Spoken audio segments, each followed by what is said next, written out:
ನಮಸ್ಕಾರ ಸ್ನೇಹಿತರೆ, ನಾನು ನಿಮ್ಮ ಪ್ರೀತಿಯ ರಾಜಧಾನಿ ಶ್ರೀನಿವಾಸ್. ನೀವು ನೋಡ್ತಿದ್ದೀರಿ ರಾಜಧಾನಿ ಟಿವಿ. ರಾಜಧಾನಿ ಟಿವಿಗೆ ನಿಮಗೆಲ್ಲ ಸ್ವಾಗತ.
ಒಂಚೂರು ಆ ಕಡೆ ಹೋಗ್ಬೇಕೆಲ್ಲ, ಒಂಚೂರು ಸೈಡ್ ಬನ್ನಿ ಮೇಡಮ್. ಸರ್ ಎಲ್ಲ ಅಡ್ಡ ಬರ್ತಾರೆ ಇಲ್ಲಿ. ಒಂದ್ ನಿಮಿಷ ಸರ್, ಒಂದ್ ನಿಮಿಷ ಸರ್. ನೀವು ಆ ಕಡೆ ಬಂದು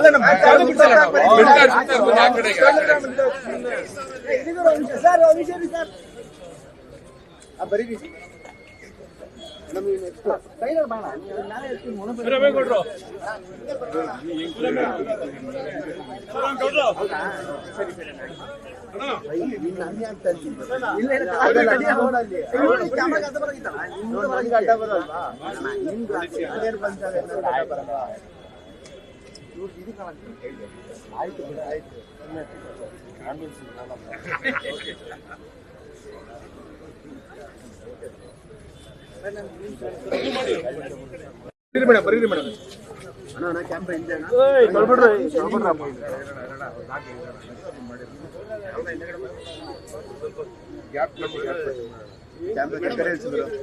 ಹೇಳ್ತಾ ಇದ್ದಲ್ಲ ಅಣ್ಣನಿಗೆ. ಅಣ್ಣ ಇಲ್ಲ ಕ್ಯಾಮ್ರಾ ಹಿಂದೆ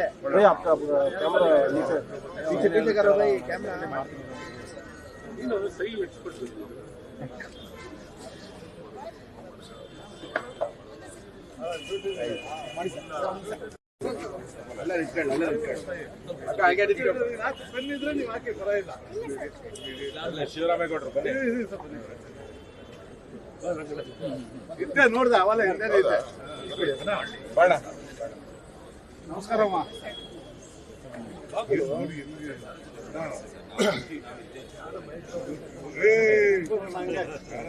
ರಕ್ಷಣಾ ವೇದಿಕೆ ಅದು ಬರೀ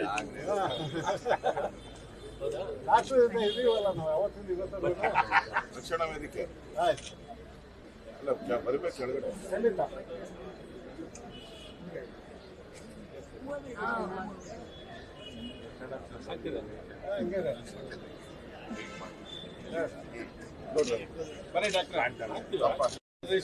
ಪ್ರೆಸಿಡೆಂಟ್ ಸರ್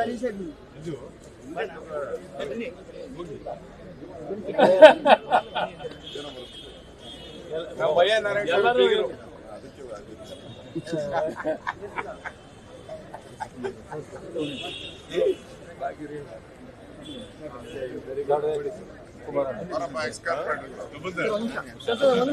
ಸರ್ ಒಂದು ನಿಮಿಷ ಇರಿ ಸರ್. ಓಕೆ ಸರ್ ಮಾಡಿ. ಮೊಬೈಲ್ ಹಿಂದೆ ತಗೊಳ್ರಿ.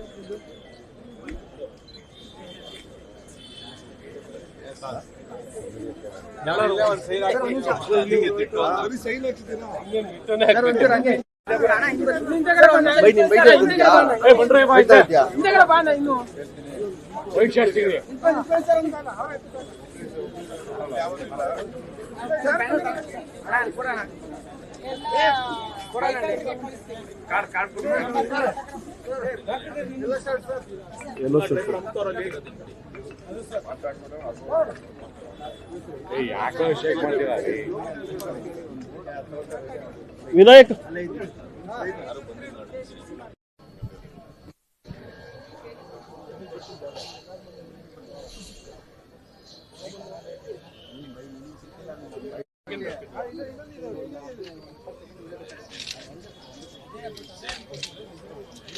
ನನಗೆ ಇಲ್ಲಿ ತಲ್ಲಾಡ್ದವ್ರಣ್ಣ, ನಾನೇನ್ ಮಾಡ್ತೇನೆ ಮಾಡಿರ್ಲಿಲ್ಲ.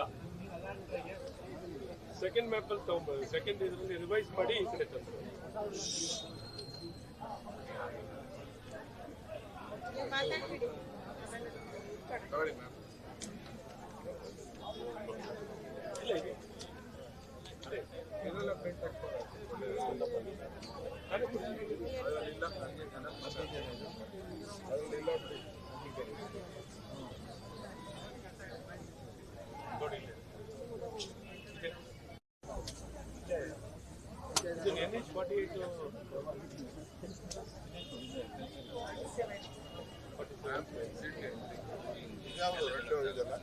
ರೆಡ್ ಟನ್ನಲ್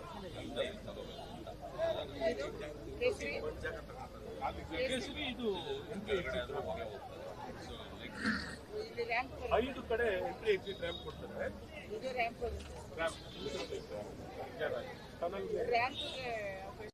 ಅಣ್ಣ ನಾನು ಒಬ್ಬನೇ ತಳ್ತಾ ಇಲ್ಲ ಅಣ್ಣ, ನಂಗೆ ಇನ್ನೊಬ್ರು ತಳ್ತವ್ರೆ.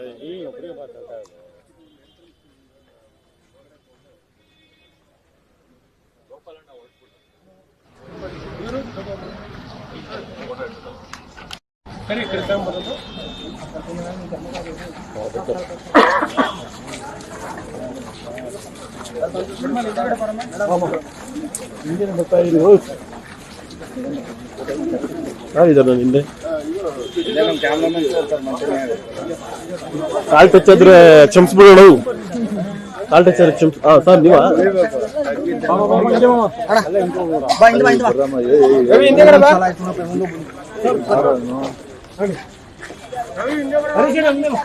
ಧೀರೆ ಧೀರೆ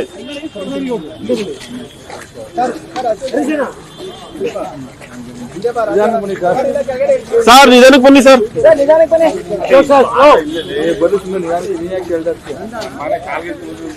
ನಿಧಾನಕ್ಕೆ ಬನ್ನಿ ಸರ್.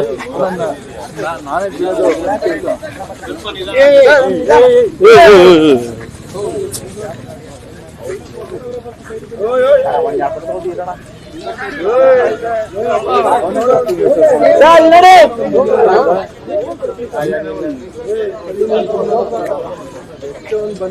ನೋಡಿ ಸರ್, ಬನ್ನಿ ಬನ್ನಿ ಸರ್, ನೋಡಿ ನೋಡಿ ಸರ್, ನೋಡಿ ಸರ್, ನಿಮಿಷ ನೋಡಿ. ಎಲ್ಲ ಪ್ಯಾಚ್ ಪ್ಯಾಚ್ ಬರ್ತದೆ. ಸ್ಲೋ, ನಿಧಾನಕ್ಕೆ.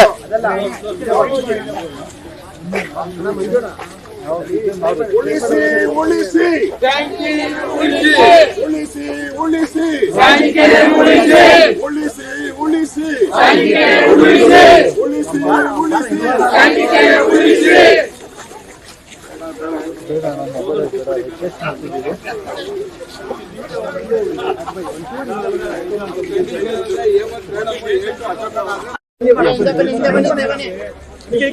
ಸರ್ ಅಲ್ಲೇ ಕ್ಯಾನ್ಸಲ್ ಕೊಟ್ಟು ಇನ್ನೊಂದ್ಸಲ ಯಾಕೆ ಕೊಡ್ತೀವಿ? ಉಳಿಸಿ ಬೇಡ ಬೇಡ ಬೇಡ ಬೇಡ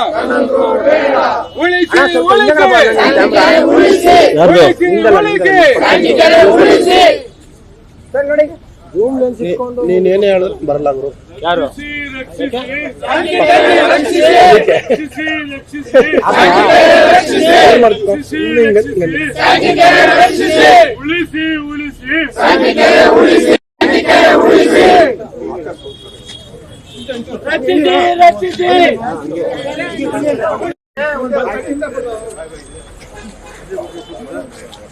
ಬ್ರದರ್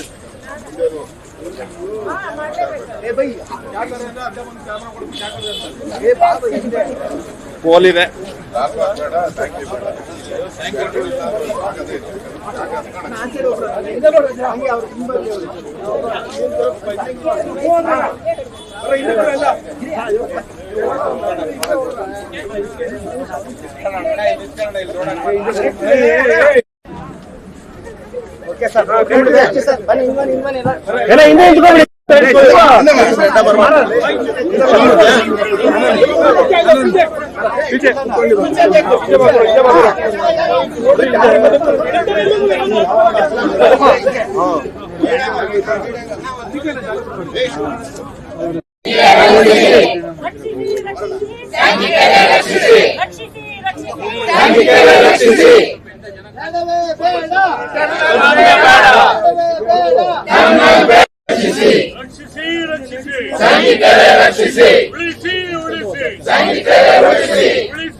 ಉಳಿಸಿ ಉಳಿಸಿ ರಕ್ಷಿಸಿ ರಕ್ಷಿಸಿ ರಕ್ಷಿಸಿ ರಕ್ಷಿಸಿ ರಕ್ಷಿಸಿ ರಕ್ಷಿಸಿ ಉಳಿಸಿ ಉಳಿಸಿ.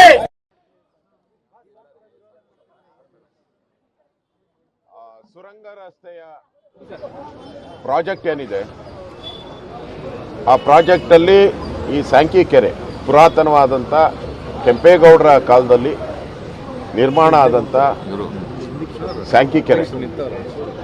ಈ ಕೆರೆ ಇವತ್ತು ಗಂಧದ ಕೋಟೆ ಕೆರೆ. ಅದು ಸ್ಯಾಂಕಿ ಕೆರೆ ಮೊದಲು ಗಂಧದ ಕೋಟೆ ಕೆರೆ. ಈ ಕೆರೆನೂ ಕೂಡ ಇವತ್ತು ಕಬಳಿಕೆ ಮಾಡೋ ಪ್ರಯತ್ನವನ್ನು ರಾಜ್ಯ ಸರ್ಕಾರ ಮಾಡ್ತಾ ಇದೆ. ಇಲ್ಲಿಂದ ಎಕ್ಸಿಟ್ ಮತ್ತು ಒಳಹೋಗುವಂಥ ಎಂಟ್ರಿ ಇವೆರಡೂ ಮಾಡುವಂಥ ಒಂದು ಕೆಲಸವನ್ನು ಮಾಡ್ತಾ ಇದ್ದಾರೆ. ಸರ್ಕಾರಕ್ಕೆ ಬರೀ ಪಾರ್ಕು ಕೆರೆಗಳು ಈ ಜಾಗನೇ ಹುಡುಕ್ತಾ ಇದ್ದಾರೆ. ಅವ್ರಿಗೆ ಈ ಟನಲ್, ನಾವೇನು ಅಭಿವೃದ್ಧಿ ವಿರೋಧಿಗಳಲ್ಲ, ನಾವು ಯಾವುದೇ ಕಾರಣಕ್ಕೂ ಅಭಿವೃದ್ಧಿ ವಿರೋಧಿಗಳಲ್ಲ. ಇನ್ನೂ 100 ಅಭಿವೃದ್ಧಿ ಮಾಡಲಿ, ನಾವು ಅಭಿವೃದ್ಧಿ ಪರವಾಗಿದ್ದೀವಿ, ಅಭಿವೃದ್ಧಿ ವಿರೋಧ ಇಲ್ಲ. ಆದರೆ ನೀವು ಲಾಲ್ಬಾಗಲ್ಲಿ ಪಾರ್ಕನ್ನು ಹುಡುಕ್ತೀರಾ, ಇಲ್ಲಿ ಸ್ಯಾಂಕಿ ಟ್ಯಾಂಕ್ ಹತ್ರ ಬಂದು ಕೆರೆಯನ್ನು ಹುಡುಕ್ತಾ ಇದ್ದೀರಾ. ಈ ಥರ ಕೆರೆಗಳನ್ನು ಪಾರ್ಕ್ಗಳನ್ನು ಹುಡ್ಕೋ ಮುಖಾಂತರ ಇವತ್ತು ಪರಿಸರವನ್ನು ಹಾಳು ಮಾಡುವಂಥ ಕೆಲಸ.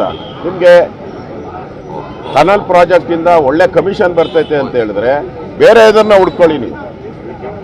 ಈಗಾಗಲೇ ಸ್ಟೀಲ್ ಬ್ರಿಡ್ಜ್ ವಿಚಾರವಾಗಿ ದೊಡ್ಡ ಹೋರಾಟನೇ ಆಯಿತು ಪರಿಸರವಾದಿಗಳು. ಇವತ್ತು DK ಶಿವಕುಮಾರ್ ಅವರು ಹೇಳ್ತಾರೆ, ಸಿದ್ದರಾಮಯ್ಯ ಹೇಳ್ತಾರೆ, ನಾವು ಒಂದು ಮರ ಕಡಿಯಲ್ಲ, ಏನೂ ಆಗಲ್ಲ ಅಂತ. ಅದರ ಮೇಲೆ ಪರಿಸರದ ಇಂಪ್ಯಾಕ್ಟ್ ಏನಾಗುತ್ತೆ ಅನ್ನೋದು ಏನಾನ ಸರ್ವೆ ಮಾಡಿದಾರ? ಇದುವರೆಗೂ ಯಾವುದು ಬಿಡುಗಡೆ ಆಗಿಲ್ಲ. ಪರಿಸರದ ಒಂದು ಸರ್ವೆನೂ ಇದುವರೆಗೂ ಬಿಡುಗಡೆ ಆಗಿಲ್ಲ.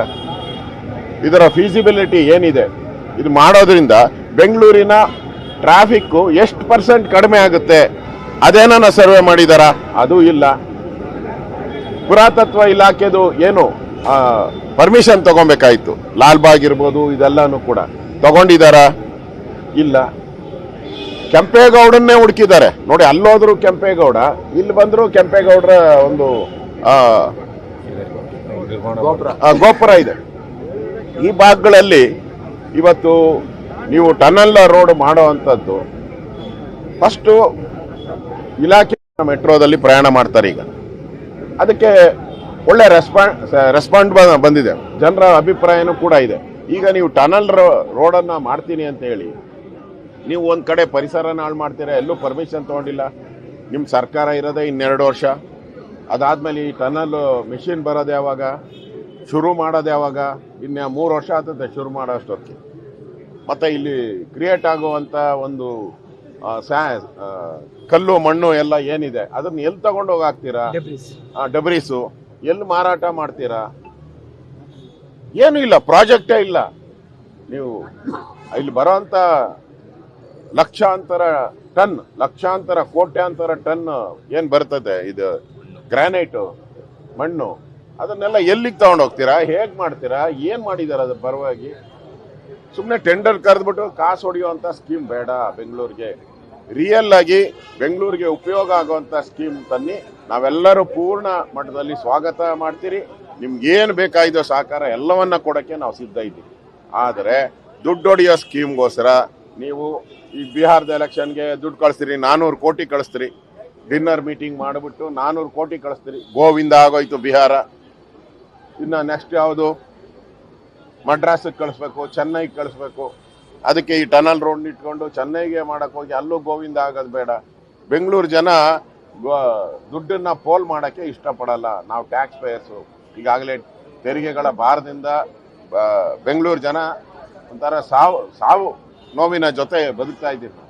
ಚಿತ್ರಹಿಂಸೆ ನೋಡ್ತಾ ಇದ್ದಾರೆ. ನೀವು ಕಸದಿಂದ ಹಿಡಿದು ನೀರು ಏನೇನಿದೆಯೋ ಎಲ್ಲ ತೆರಿಗೆಗಳನ್ನು ಹಾಕ್ಬಿಟ್ಟಿದ್ದೀರ. ಇನ್ನು ಟನಲ್ ರೋಡ್ ಮಾಡಿ ನೀವು ಇದಕ್ಕೆ ಹೋಗೋಕ್ಕೆ ಬರೋಕ್ಕೆ ಹಾಕುವಂಥ ಚಾರ್ಜ್ ಇದೆಯಲ್ಲ, ಹೊಸ ಕಾರೇ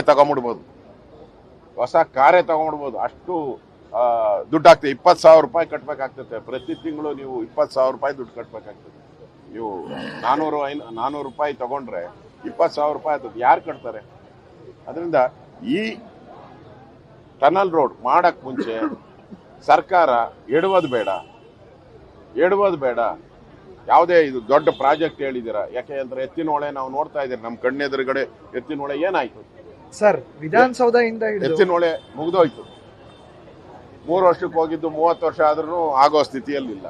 ಅದರಿಂದ ದಯವಿಟ್ಟು ಯೋಚನೆ ಮಾಡಿ. ಇವತ್ತು ಇಲ್ಲಿ ಸ್ಯಾಂಕಿ ಕೆರೆ ಭಾಗದಲ್ಲಿ ನಾವೆಲ್ಲರೂ ಕೂಡ ಬಂದು ಯಾಕೆ ಇಲ್ಲಿ ಇನ್ಸ್ಪೆಕ್ಷನ್ ಮಾಡ್ತಾ ಇದ್ದೀರಿ, ಇನ್ಸ್ಪೆಕ್ಷನ್ ಮಾಡಿ ಜನಗಳಿಗೆ ಅವೇರ್ನೆಸ್ ಕ್ರಿಯೇಟ್ ಮಾಡ್ತಾ ಇದ್ದೀರಿ ಅಂತ ಹೇಳಿದ್ರೆ, ಈ ಥರದ ಪರಿಸರ ನಾಶ ಬೇಡ, ದುಂದು ವೆಚ್ಚ ಬೇಡ. ಬೆಂಗಳೂರಿಗೆ ಹಿತಕಾರಿಯಾದಂಥ ಜನಸ್ನೇಹಿ ಆದಂಥ ಪ್ರಾಜೆಕ್ಟ್ಗಳನ್ನು ತನ್ನಿ ನಾವು ಸಹಕಾರ ಕೊಡ್ತೀರಿ ಅನ್ನೋ ಮಾತನ್ನ ಹೇಳ್ತಾ ಇದ್ದೀವಿ. ಸರ್, ವಿಧಾನಸೌಧದಿಂದ ಹೆಬ್ಬಾಳ ತನಕ ಸ್ಟೀಲ್ ಬ್ರಿಡ್ಜ್ ಮಾಡಬೇಕು ಅನ್ನೋ ಪ್ರಾಜೆಕ್ಟ್ ಇತ್ತು. ನಿರಂತರ ಹೋರಾಟದಿಂದ ಅದನ್ನ ಈಗ ರಾಜ್ಯ ಸರ್ಕಾರ, ಅವತ್ತಿನ ಸಿದ್ದರಾಮಯ್ಯ ನೇತೃತ್ವದ ಸರ್ಕಾರ ಕೈ ಬಿಡ್ತು. ಈಗ ಟನಲ್ ರೋಡ್ ಅದೇ ರೀತಿ ಬಿಜೆಪಿಯವರು ಹೋರಾಟವನ್ನ ಮಾಡಿ ತಾರ್ಕಿಕ ಅಂತ್ಯಕ್ಕೆ ಇದನ್ನು ಮುಗಿಸಿ ಟನಲ್ ರೋಡ್ ನಿರ್ಮಾಣ ಸ್ಟಾಪ್ ಮಾಡಿಸ್ತಾರ? ನಾವು ಹೋರಾಟವನ್ನ ಮಾಡ್ತಾ ಇದ್ದೀರಿ. ನಿಲ್ಲಿಸುವಂತ ಪ್ರಯತ್ನವನ್ನ, ಕಿವಿ ಹಿಂಡೋ ಪ್ರಯತ್ನವನ್ನ ಒಂದು ವಿರೋಧ ಪಕ್ಷವಾಗಿ ನಾವು ಮಾಡಬೇಕಾಗಿದೆ. ಅದೇ ರೀತಿ ಹೋರಾಟವನ್ನ ಮಾಡ್ತೀವಿ. ನಾವು ಅಲ್ಲಿ ಬ್ರಿಡ್ಜ್ ಮಾಡಬೇಡ ಅಂತ ಹೇಳಿಲ್ಲ, ಸ್ಟೀಲ್ ಬ್ರಿಡ್ಜ್ ಬೇಡ ಅಂತ ಹೇಳಿದ್ವಿ. ಕಾಂಕ್ರೀಟ್ ಮಾಡಿದ್ರೆ ಅವತ್ತೇ ಇಷ್ಟೊತ್ತಿಗೆ ಮುಗ್ದೋಗ್ತಾ ಇತ್ತು. ಒಪ್ಪಲೇ ಇಲ್ಲ. ಕಾಂಕ್ರೀಟ್ ಅಲ್ಲಿ ಮಾಡಿದ್ರೆ ಇವತ್ತು ಹೇಗೆ ಮೆಟ್ರೋದಲ್ಲಿ ಕಾಂಕ್ರೀಟ್ ಅಲ್ಲಿ ಮಾಡ್ತಾ ಇದ್ರೆ ಮೆಟ್ರೋದವರು ಸ್ಟೀಲ್ ಮಾಡ್ಬೋದಾಯ್ತಲ್ಲ, ಯಾಕೆ ಮಾಡಲಿಲ್ಲ ಮೆಟ್ರೋದವರು ಸ್ಟೀಲ್? 1 ರಿಂದ 3 ಪಟ್ಟು ಜಾಸ್ತಿ ಆಗ್ತೈತೆ. ಅದರಿಂದ ಬರುವಂತ ಸೌಂಡು, ಪೊಲ್ಯೂಷನ್ ಜಾಸ್ತಿ ಆಗ್ತೈತೆ ಅಂತ ಬೇಡ ಅಂತ ಅವತ್ತು ವಿರೋಧ ಮಾಡಿದ್ರು ಬೆಂಗಳೂರು ಜನ. ಬೆಂಗಳೂರು ನೋಡಿ, ನಾವು ನೋಡ್ದಂಗೆ ಈ ಮಲ್ಲೇಶ್ವರ ಭಾಗದಲ್ಲಿ ಈ ಪರಿಸರ ಏನಿದೆ ಒಂದು 50 ಡೆಸಿಮಲ್ಗಿಂತ ಕಡಿಮೆ ಇತ್ತು ಸೌಂಡ್. ಈಗ ಅದನ್ನ 102ಕ್ಕೆ ಹೋಗಿದೆ. ನಾನು ನೋಡ್ತಾ ಇದ್ದೀನಿ 102. ಡೆಲ್ಲಿ 400 ದಾಟ್ಬಿಟ್ಟಿದೆ. ನಾವು ಡೆಲ್ಲಿ ಥರ ಆಗೋದು ಬೇಡ. ಬೆಂಗಳೂರಾಗಿ ಉಳಿಬೇಕು. ಆ ದೃಷ್ಟಿಯಿಂದ ನಾವು ಆ ರೀತಿಯ ಹೋರಾಟಗಳನ್ನು ನಾವು ಮಾಡ್ತೀರಿ. ಬೆಂಗಳೂರು ಜನತೆಗೆ ಹಿತಕಾರಿಯಾದಂಥ ಯಾವುದೇ ಪ್ರಾಜೆಕ್ಟನ್ನು ತಂದು ನಮ್ಮ ಎಲ್ಲ ಸಹಕಾರವನ್ನು ಕೊಡ್ತೀವಿ ಮೇಡಮ್.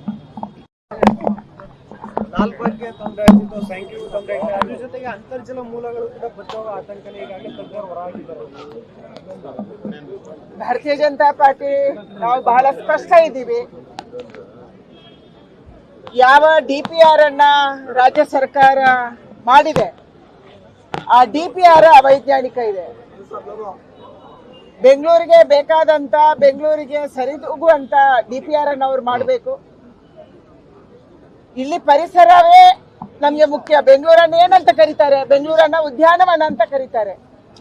ಬೆಂಗಳೂರನ್ನ ಒಂದು ಕಾಲದಲ್ಲಿ ಕೆರೆಗಳ ನಗರ ಅಂತ ಕರೀತಾ ಇದ್ವು. ನಮ್ಮ ಕರ್ನಾಟಕ ಕೆರೆಗಳ ಜೊತೆ ಜೋಡಣೆ ಆಗಿತ್ತು. ಇದಕ್ಕೆ ಹೆಸರು ಕೆರೆಗಳ ಜೋಡಣೆ ಆಗಿತ್ತು. ಆದ್ರೆ ಇವತ್ತು ರಾಜ್ಯ ಸರ್ಕಾರ ದುಡ್ಡು ಮಾಡೋದಕ್ಕಾಗಿ, ಕಮಿಷನ್ ಹೊಡೆಯುವುದಕ್ಕಾಗಿ ಅವೈಜ್ಞಾನಿಕವಾದ DPR ಅನ್ನು ತಯಾರಿ ಮಾಡಿದ್ದಾರೆ. ಇದಕ್ಕೆ ನಾವು ವಿರೋಧವನ್ನು ಮಾಡ್ತಾ ಇದ್ದೀವಿ. ಬೆಂಗಳೂರಿಗೆ ರಸ್ತೆ ಬೇಕು ನಿಜ, ಆದ್ರೆ ಎಲ್ಲಾಗಬೇಕು ಇದು ಬಹಳ ಮುಖ್ಯ. ನೀವು ಸಾಂಕಿ ಟಾಂಕಿಯನ್ನ ಹಾಳು ಮಾಡ್ತೀವಿ, ಲಾಲ್ಬಾಗನ್ನ ಹಾಳು ಮಾಡ್ತೀವಿ, ಕಬ್ಬನ್ ಪಾರ್ಕ್ ಅನ್ನ ಹಾಳು ಮಾಡ್ತೀವಿ, ನಮ್ಮ ಕೆರೆಗಳನ್ನ ಮುಳುಗಿಸ್ತೀವಿ. ಈಗಾಗಲೇ ಕೆರೆಗಳು ಮುಳುಗೋಗಿದ್ದಾವೆ. ಕೆರೆಗಳನ್ನ ರಿಯಲ್ ಎಸ್ಟೇಟ್ ದಂಧೆಗಳು ಪೂರ್ತಿ ನುಂಗಿ ಹಾಕಿದಾವೆ. ಅದಕ್ಕಾಗಿ ಬಹಳ ಸ್ಪಷ್ಟವಿದೆ ನಮ್ದು ನಿಲುವು. ಬೆಂಗಳೂರಿಗೆ ಅಭಿವೃದ್ಧಿ ಬೇಕು, ಆದರೆ ನಮ್ಮ ಪರಿಸರ ಮತ್ತು ಜನರ ಜೀವನದ ಜೊತೆ ಚೆಲ್ಲಾಟ ಬೇಡ. ಸರಿಯಾದ DPR ಅನ್ನ ಮಾಡಿ. ಅಷ್ಟು ತರಾತುರಿಯಲ್ಲಿ DPR ಮಾಡುವಂತ ಅವಶ್ಯಕತೆ ಏನಿತ್ತು? ಯಾವ ತಜ್ಞರು ಇದನ್ನ ಅಧ್ಯಯನ ಮಾಡಿದ್ದಾರೆ? ಯಾವ ತಂಡಗಳು ಅಧ್ಯಯನ ಮಾಡಿದ್ದಾರೆ? ಎನ್ವೈರನ್ಮೆಂಟ್ ಇಂಪ್ಯಾಕ್ಟ್ ಸ್ಟಡಿ ಆಗಿದೆಯಾ?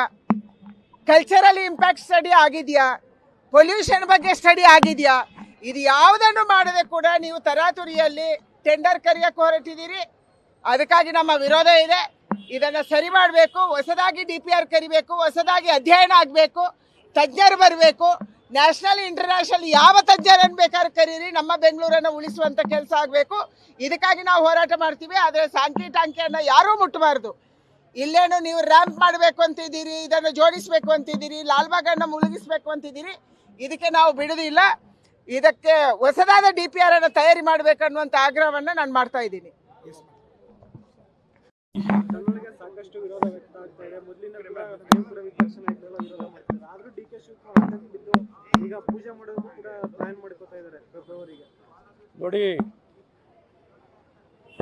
ಸಾಕಷ್ಟು ಇದಕ್ಕೆ ಬೇಕಾಗಿರುವಂಥ ಯಾವುದೇ ತಯಾರಿಯನ್ನು ಮಾಡದೆ ಸೂಕ್ತವಾಗಿರುವಂಥ ಒಂದು ಇಂಜಿನಿಯರಿಂಗ್ ಕಂಪನಿ ಅಥವಾ ಒಂದು ಸಂಸ್ಥೆಯನ್ನು ಉಪಯೋಗಿಸದೆ ಕಟ್ ಆ್ಯಂಡ್ ಪೇಸ್ಟ್ ಮಾಡ್ತಿದ್ದಾರೆ. ನೋಡಿ, ಮೊದಲನೇ ಟನಲಿನ ಯೋಜನೆಯಲ್ಲಿ ಸ್ಯಾಂಕಿ ಕೆರೆ ಇರಲಿಲ್ಲ. ಇದಕ್ಕಿದ್ದಾಗೆ ಬದಲಾವಣೆ, ರಾತ್ರೋರಾತ್ರಿ ಬದಲಾವಣೆ. ಅಲ್ಲಿ ಎಲಿವೇಟೆಡ್ ರೋಡ್ ಬರುತ್ತೆ, CV ರಾಮನ್ ರೋಡ್ನಲ್ಲಿ ಎಲಿವೇಟೆಡ್ ರೋಡ್ ಬರುತ್ತೆ ಅಂದ್ಬಿಟ್ಟು ತಕ್ಷಣ ಮಾರ್ಗನೇ ಬದಲಾಯಿಸ್ಲಿಕ್ಕೆ ಏನಿದು ಹುಡುಗಾಟಿಕೆ ಮಾಡ್ತಿದ್ದಾರೆ. ನೋಡಿ, ಇಲ್ಲೇನು ನಮ್ಮ ಬಿ ಸ್ಮೈಲಲ್ಲಿರುವಂಥವ್ರು ಏನೊಂದು ಅಧಿಕಾರಿಗಳಿದ್ದಾರೆ ಅಥವಾ ಈ ಸರ್ಕಾರ ಇದೆ, ಅವರೇ ಇಂಜಿನಿಯರಿಂಗ್ ಆಗಿಬಿಟ್ಟವ್ರೆ. ಒಂದು ಬ್ರಿಡ್ಜ್ ಮಾಡಲಿಕ್ಕೆ ಸರಿಯಾಗಿ ಪರಿಣಿತಿಯನ್ನು ಹೊಂದ್ಕೊಳ್ಳದೆ, ಸರಿಯಾದ ಪ್ಯಾನಲ್ಗಳು, ಕನ್ಸಲ್ಟೆಂಟ್ಗಳು ಇಲ್ಲದೆ, ಇವತ್ತು ಸಾರ್ವಜನಿಕ ಸ್ಥಳಗಳ ಜೊತೆಯಲ್ಲಿ ಚೆಲ್ಲಾಟ ಆಡ್ತಿದ್ದಾರೆ. ಬೇಜವಾಬ್ದಾರಿಯಾಗಿ ಇವತ್ತು ಲಾಲ್ಬಾಗ್ ಸ್ಥಳವನ್ನಾಗಲಿ, ಇವತ್ತು ಸ್ಯಾಂಕಿ ಕೆರೆಯನ್ನು, ಇಲ್ಲೇನು ಇವತ್ತು ಟನಲಿನ ಪ್ರಾಜೆಕ್ಟಿಗೆ ಇದನ್ನು ಬಳಕೆಯನ್ನು ಮಾಡ್ತಿದ್ದಾರೆ, ಅಳವಡಿಸ್ಕೊಂಡಿದ್ದಾರೆ. ಇದು ಸಂಪೂರ್ಣವಾಗಿ ಪರಿಸರ ಮತ್ತು ಪ್ರಕೃತಿಯ ವಿರೋಧವಾಗಿದೆ. ಸ್ಯಾಂಕಿಯನ್ನು ನಿರ್ನಾಮ ಮಾಡೋಕ್ಕೆ ಬಂದಿದ್ದಾರೆ. ಹಾಗಾಗಿ ಇವತ್ತು ಸ್ಯಾಂಕಿ ಕೆರೆಯನ್ನು ಉಳಿಸ್ಲಿಕ್ಕೆ ಇವತ್ತು ಈ ಭಾಗದ ಜನರು, ಇಡೀ ನಗರದ ಬೆಂಗಳೂರಿನ ಜನರು ಸಂಪೂರ್ಣವಾಗಿ ಬದ್ಧವಾಗಿ ಇವತ್ತು ಸರ್ಕಾರಕ್ಕೆ ಭಾಳ ಸ್ಪಷ್ಟವಾಗಿ ಸಂದೇಶವನ್ನು ಕೊಡಲಿಕ್ಕೆ ಇಷ್ಟಪಡ್ತೀವಿ. ಈ ರೀತಿ ಚೆಲ್ಲಾಟ ಆಡಬೇಡಿ, ಬೇಜವಾಬ್ದಾರಿತನದಿಂದ ಸಾರ್ವಜನಿಕ ಸ್ಥಳಗಳನ್ನು ನಾಶ ಮಾಡಬೇಡಿ, ರಕ್ಷಿಸಿ. ನಿಮ್ಮ ಮೇಲೆ ಜವಾಬ್ದಾರಿ ಇದೆ. ನಿಮ್ಮ ಕೈನಲ್ಲಂತೂ ಹೊಸದಾಗಿ ಏನು ಮಾಡಲಿಕ್ಕಾಗಲ್ಲ. ಹಾಗಾಗಿ ಈ ಯೋಜನೆಯ ವಿಚಾರದಲ್ಲಿ ಇವತ್ತಿಲ್ಲಿ ಜನ ಸೇರಿ ಸರ್ಕಾರದ ಗಮನವನ್ನು ಸೆಳೆದು ಸರ್ಕಾರಕ್ಕೆ ಒತ್ತಾಯವನ್ನು ಮಾಡಲಿಕ್ಕೆ, ಈ ಸ್ಯಾಂಕಿ ಕೆರೆಯನ್ನು ಉಳಿಸ್ಕೊಳ್ಳಿಕ್ಕೆ ಇವತ್ತು ಈ ಪ್ರಯತ್ನವನ್ನು ಮಾಡಿ ಒಂದು ಸೂಕ್ಷ್ಮವಾಗಿ ಇವತ್ತು ಸಹಿ ಸಂಗ್ರಹವನ್ನು ಮಾಡುವಂಥದ್ದು ಜೊತೆಯಲ್ಲಿ ವೀಕ್ಷಣೆ ಮಾಡುವಂಥದ್ದು ಆಗ್ತಿದೆ. ಸರ್ಕಾರ ಮನ ಬಂದಂತೆ ನಡ್ಕೊಳ್ಳಿಕ್ಕೆ ಆಗಲ್ಲ ಅನ್ನೋದನ್ನ ಭಾಳ ಸ್ಪಷ್ಟವಾಗಿ ತಿಳಿಸುವಂಥದ್ದಾಗ್ತಿದೆ.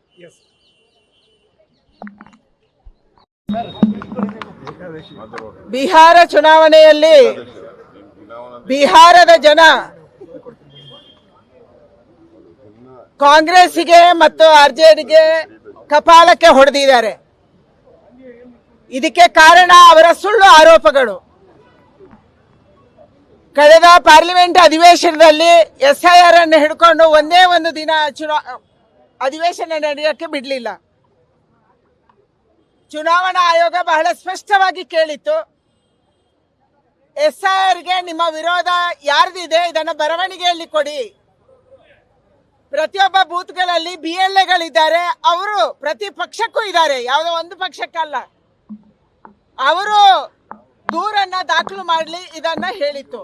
ಆದ್ರೆ ಬಿಹಾರದ ಒಂದೇ ಒಂದು ಬೂತ್ ಅಲ್ಲಿ ಕೂಡ SIR ವಿರುದ್ಧ ಯಾರ್ದೋ ಮತ ಕಳ್ಳತನ ಆಗಿದೆ ಅಂತ ದಾಖಲೆ ಆಗ್ಲಿಲ್ಲ, ಯಾರು ಬರವಣಿಗೆಯಲ್ಲಿ ಕೊಡ್ಲಿಲ್ಲ. ಮತದಾರರ ಪಟ್ಟಿಯನ್ನ ಪರಿಷ್ಕರಣೆ ಮಾಡಲಾಯಿತು. ಇದರ ಪರಿಣಾಮವಾಗಿ ಇವತ್ತು ಬಿಹಾರದಲ್ಲಿ ಒಳ್ಳೆಯ ಮತದಾನ ಆಯಿತು. ಊರಲ್ಲಿ ಇರುವವರೆಲ್ಲ ವೋಟ್ ಹಾಕಿದ್ರು. ನಾವು ಇಷ್ಟೊಂದು ದೊಡ್ಡ ಪ್ರಮಾಣದಲ್ಲಿ ಅದ್ಭುತವಾದಂತ ವಿಜಯವನ್ನ ಸಾಧನೆ ಮಾಡಿದ್ವಿ. ರಾಹುಲ್ ಗಾಂಧಿ ಅವರ ಸುಳ್ಳು ಆರೋಪ ದೇಶದಲ್ಲಿ ಮಾತ್ರ ಅಲ್ಲ, ವಿದೇಶದಲ್ಲಿ ಕೂಡ ಕೇಂದ್ರ ಸರ್ಕಾರದ ವಿರುದ್ಧ, ಮೋದಿಯ ವಿರುದ್ಧ, ನಮ್ಮ ಸಂಸ್ಥೆಗಳ ವಿರುದ್ಧ ಅವರು ಮಾಡ್ತಾ ಇರುವಂತ ಆರೋಪವನ್ನ ಬಿಹಾರದ ಜನ ಒಪ್ಪಿಲ್ಲ, ದೇಶದ ಜನನೂ ಒಪ್ಪಲ್ಲ. ಅದಕ್ಕಾಗಿ ತಕ್ಕದಾದಂತ ಪಾಠವನ್ನ ಬಿಹಾರದ ಜನತೆ ಕೊಟ್ಟಿದ್ದಾರೆ.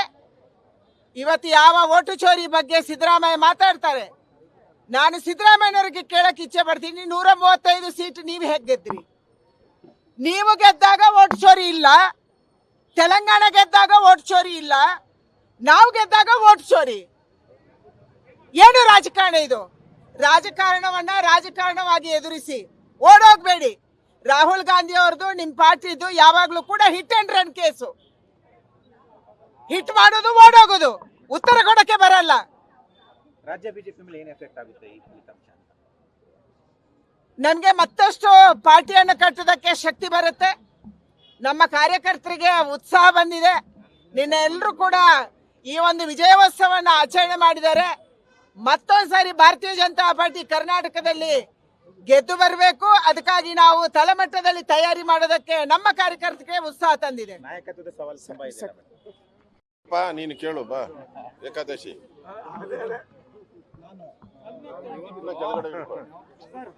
ಬಿಹಾರದಲ್ಲಿ ಈಗ ಡಬಲ್ ಸೆಂಚುರಿ NDA 200 ಸ್ಥಾನಗಳಿಂದ ಗೆದ್ದಿದೆ. ಇದು ಅವರ NDA ಗೆಲುವಲ್ಲ, NDA ಮತಚೋರಿಯಿಂದ ಗೆದ್ದಿದ್ದಾನೆ ಅಂತ ಮತ್ತೆ ಆರೋಪಗಳನ್ನ ಶುರು ಮಾಡಿದ್ದಾರೆ. ಕಾಂಗ್ರೆಸ್ ಅವರು ಎಲ್ಲೆಲ್ಲಿ ಸೋಲನ್ನ ಕಾಣ್ತಾರೆ, ಆ ಸೋಲಲ್ಲೆಲ್ಲ ಅವರು ಮತಚೋರಿಯನ್ನ ಕಾಣ್ತಾರೆ. ಆ ಸೋಲಲ್ಲೆಲ್ಲರೂ ಕೂಡ ಅವರು ಎಲೆಕ್ಟ್ರಾನಿಕ್ ವೋಟಿಂಗ್ ಮಿಷನ್ ಸರಿ ಇಲ್ಲ ಅನ್ನೋದು ಬ್ರ್ಯಾಂಡೆಡ್. ಅದು ಆ ಬ್ರ್ಯಾಂಡ್ ಇಟ್ಕೊಂಡು ಏನು ಹೊರಟಿದ್ರು ಅವರು ಚುನಾವಣೆಗಳಿಗೆ, ದೆಹಲಿ ಇರ್ಬೋದು, ಬೇರೆ ಬೇರೆ ರಾಜ್ಯದಲ್ಲಿ. ಈಗ ಬಿಹಾರ ಜನತೆ ದೊಡ್ಡ ಕ್ಯಾಂಪೇನ್ ಮಾಡಿದ್ದು ಬಿಹಾರದಲ್ಲೇ. ವೋಟ್ ಚೋರಿ ಬಗ್ಗೆ ದೊಡ್ಡ ಕ್ಯಾಂಪೇನ್. ಕಳೆದ 1 ತಿಂಗಳು ರಾಹುಲ್ ಗಾಂಧಿಯವರು ಮಾಧ್ಯಮದಲ್ಲಿ ವೋಟ್ ಚೋರಿ, ಪುಸ್ತಕ ಹಿಡ್ಕೊಳ್ಳೋದು, ಪೆನ್ ಹಿಡ್ಕೊಳ್ಳೋದು, ತೋರಿಸೋದು, ಇಷ್ಟೇ ಮಾಡಿದ್ದು. ಜನ ಉತ್ತರ ಕೊಟ್ಟರು, ನೀನು ವೋಟ್ ಚೋರಿ ಬೋಗಸ್, ವೋಟ್ ಚೋರಿ ಬೋಗಸ್ ಅನ್ನೋದನ್ನ ಸ್ಪಷ್ಟವಾಗಿ ಬಿಹಾರದ ಜನ ತಿರಸ್ಕಾರ ಮಾಡಿದ್ದಾರೆ. ಮತ್ತೆ ಏನು ವೋಟರ್ ಲಿಸ್ಟ್ ಅಲ್ಲಿ ಇತ್ತಲ್ಲ SIR, ಅದರಲ್ಲಿ ಸುಮಾರು 40-50 ಲಕ್ಷ ಜನನ ಡಿಲೀಟ್ ಮಾಡಿದ್ದಾರೆ ಅಂತ.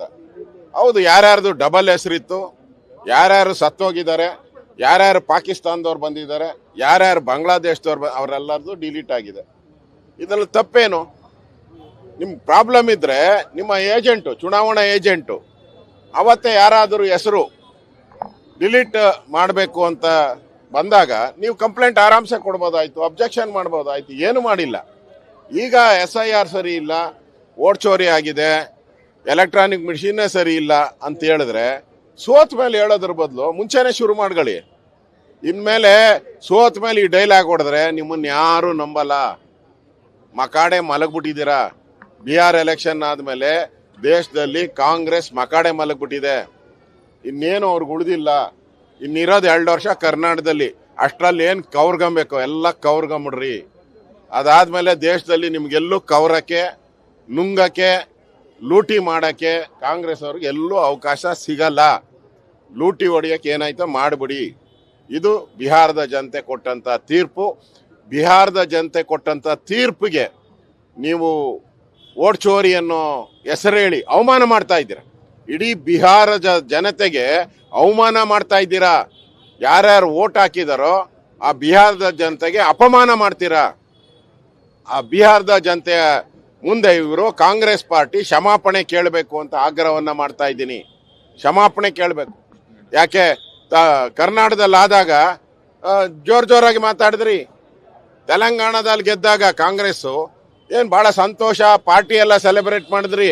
ಈಗಲೂ ಸೋತಿದ್ರಲ್ಲ, ಮಾಡ್ರಿ. ಯಾಕೆ ಈಗ ಮಾತ್ರ ಓಟ್ ಚೋರಿ? ಕರ್ನಾಟಕ, ಆಂಧ್ರ, ತೆಲಂಗಾಣ ಗೆದ್ದಾಗ ಸರಿ ಇದೆ. ಇದು ನಿಮ್ಮ ಡಬಲ್ ಸ್ಟ್ಯಾಂಡರ್ಡು. ನಿಮ್ಮ ಯೋಗ್ಯತೆ, ಕಾಂಗ್ರೆಸ್ಸಿನ ಯೋಗ್ಯತೆ ಏನು ಅಂತ ದೇಶದ ಜನತೆಗೆ ಬಿಹಾರ ಜನ ತೋರಿಸಿದ್ದಾರೆ. ಇನ್ನಾದರೂ ಬುದ್ಧಿ ಕಲೀರಿ ಅನ್ನೋ ಮಾತನ್ನ ಹೇಳ್ತೀವಿ. ನಡುವೆ ಇವತ್ತು ಸಿಎಂ ಡಿಸಿಎಂ ಡೆಲ್ಲಿ ಹೋಗ್ತವ್ರೆ, ಕೆಲ ಸಚಿವರು ಕೂಡ ಹೋಗ್ತಾ ಇದ್ದಾರೆ. ಡಿಸಿಎಂ ಡಿಮ್ಯಾಂಡ್ ಏನಂದ್ರೆ ಅಧಿಕಾರ ಹಸ್ತಾಂತರ ಮಾಡಿ ಅಂತ, ಸಿಎಂ ಡಿಮ್ಯಾಂಡ್ ಪುನರ್ರಚನೆ ಮಾಡಿ ಅಂತ. ಇದು ಅವರ ಪಾರ್ಟಿಯ ಇಂಟರ್ನಲ್ ಮ್ಯಾಟರು. ಈಗಾಗಲೇ ನಾನು ಹೇಳಿದ್ದೀನಿ, ನವೆಂಬರ್ ಡಿಸೆಂಬರಲ್ಲಿ ಕ್ರಾಂತಿ ಆಗುತ್ತೆ ಅಂತೇಳಿ. 100% ಈ ಬಿಹಾರದ ಚುನಾವಣೆ ಗೆದ್ದಿದ್ರೆ ಡಿ ಕೆ ಶಿವಕುಮಾರ್ಗೆ ಪಾಪ ಒಳ್ಳೇದಾಗ್ತಾ ಇತ್ತು. ಈಗ ಡಿ ಕೆ ಶಿವಕುಮಾರ್ಗೆ ಪಾಪ ನಾಮ ಹಾಕ್ದಂಗೆ ಆಗ್ಬಿಟ್ಟಿದೆ. ಏನಾಗ್ತೈತೆ ಗೊತ್ತಿಲ್ಲ. ಒಟ್ಟಲ್ಲಿ ಸಿದ್ದರಾಮಯ್ಯ ಭಾಳ ಸ್ಟ್ರಾಂಗ್ ಆಗ್ತಾ ಇದ್ದಾರೆ. ಕೇಂದ್ರದ ರಾಹುಲ್ ಗಾಂಧಿಯನ್ನೇ ಒಂಥರ ಆವಾಡಿಗಿರ್ತಾರ ಅವನ ಆಡಿಸೋವಂಥದ್ದು ಹೆಂಗೆ ಅಂತೇಳಿ ಸಿದ್ದರಾಮಯ್ಯನಿಗೆ ಗೊತ್ತಿದೆ. ಯಾಕೆಂದ್ರೆ ಎಲ್ಲ ಪಾರ್ಟಿ ನೋಡಿ ಬಂದವ್ರೆ. ಅವ್ರು ಜನತಾದಳ ಇವು ಕಮ್ಯುನಿಸ್ಟು ಏನೇ ನಾವೆಲ್ಲ ನೋಡಿ. ಈ ಕಾಂಗ್ರೆಸ್ ಅನ್ನ ರಾಹುಲ್ ಗಾಂಧಿ ಇದಾರಲ್ಲ ಹಂಗೆ ಆಟ ಆಡಿಸ್ತಾರ. ಅವ್ರು ಪುಂಗಿ ಊದ್ಕೊಂಡು ಇನ್ನೇನಿದ್ರು ಇಷ್ಟು ದಿನದಿಂದ ರಾಹುಲ್ ಗಾಂಧಿ ಮಾತು ಸಿದ್ದರಾಮಯ್ಯ ಕೇಳಬೇಕಾಯ್ತು. ಇನ್ನು ಮುಂದೆ ಅಭಿ ಚಾಲು ಹೋತಾ ಹೈ. ಅಬ್ಕೆ ಬಾರ್ इसके बाद करेक्शन इसके बाद ಸಿದ್ದರಾಮಯ್ಯ ಮಾತನ್ನ ರಾಹುಲ್ ಗಾಂಧಿ ಕೇಳಬೇಕು. ಆ ಪರಿಸ್ಥಿತಿ ಇವತ್ತಿಂದ ಪಾಪ ರಾಹುಲ್ ಗಾಂಧಿಗೆ ರಾಹು ಕಾಲ ಬಂದಿದೆ, ಸಿದ್ದರಾಮಯ್ಯನಿಗೆ ಶುಕ್ರ ದೆಸೆ ಬಂದಿದೆ. ಅಷ್ಟೇ ಇವತ್ತಿನ ಜ್ಯೋತಿಷ್ಯ ಏನು ಅಂತ ಹೇಳಿದ್ರೆ, ಸಿದ್ದರಾಮಯ್ಯನಿಗೆ ಶುಕ್ರ ದೆಸೆ, ರಾಹುಲ್ ಗಾಂಧಿಗೆ ರಾಹು ಕಾಲ. ಇಷ್ಟೇ. ಡಿ ಕೆ ಶಿವಕುಮಾರ್ಗೆ ಮನೆಗೆ ಹೋಗೋ ಕಾಲ. ರಾಜಧಾನಿ ಟಿವಿ, ಅಡೆತಡೆ ಇಲ್ಲದ ಪ್ರಜಾದಾರಿ.